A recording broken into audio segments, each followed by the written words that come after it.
ഒരു കാറ് നിറച്ച ഫാമിലി മൊത്തം പിടിക്കാന്നറിയാം പോണം. നമ്മളൊരു കുർബാന സ്വീകരണത്തിന് പോകാം. നമ്മുടെ കുട്ടൻ്റെ കുർബാന സ്വീകരണമാണ്. അപ്പോൾ നമുക്ക് അതിന് പോയിട്ട് വരും. ഇതാണ് എൻ്റെ വലിയ മാട്ടോ. അപ്പോൾ നമ്മൾ കുറച്ച് നേരത്തെയാണ് എത്തിയത്. കുറച്ച് നേരം അവിടെ പോസ്റ്റ് ചെയ്യണമെങ്കിലും ചെക്കൻ വന്നു.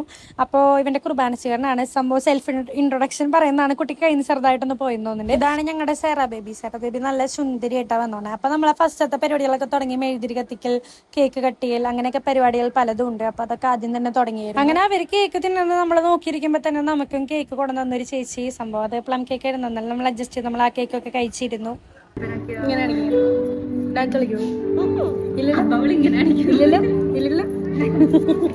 അവള് സത്യം മാത്രമേ പറയാറുള്ളൂ. അതിപ്പോ വീഡിയോ എടുത്തില്ലെങ്കിലും വീഡിയോ എടുത്താലും അങ്ങനെ ഫോട്ടോഷൂട്ടൊക്കെ തുടങ്ങി. എന്തോ അനിയനൊരു ഇൻട്രസ്റ്റ് ഇല്ലാണ്ടായിരുന്നു നിൽക്കണ്ടായിരുന്നത്. പാവ കോട്ടൊക്കെ ഇട്ടിട്ടായിരിക്കാം.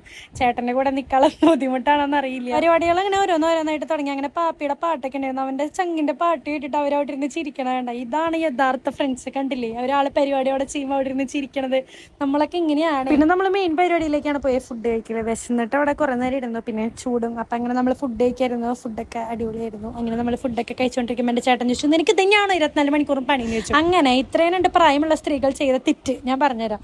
2 മക്കൾ ഇരിക്കുമ്പോൾ അവിടെ നിന്ന് ഐസ്ക്രീം എടുത്ത് തരാണ്ട് സ്വന്തമായിട്ടിരുന്ന് തിന്നാം. അപ്പൊ ഓക്കെ, ബൈ.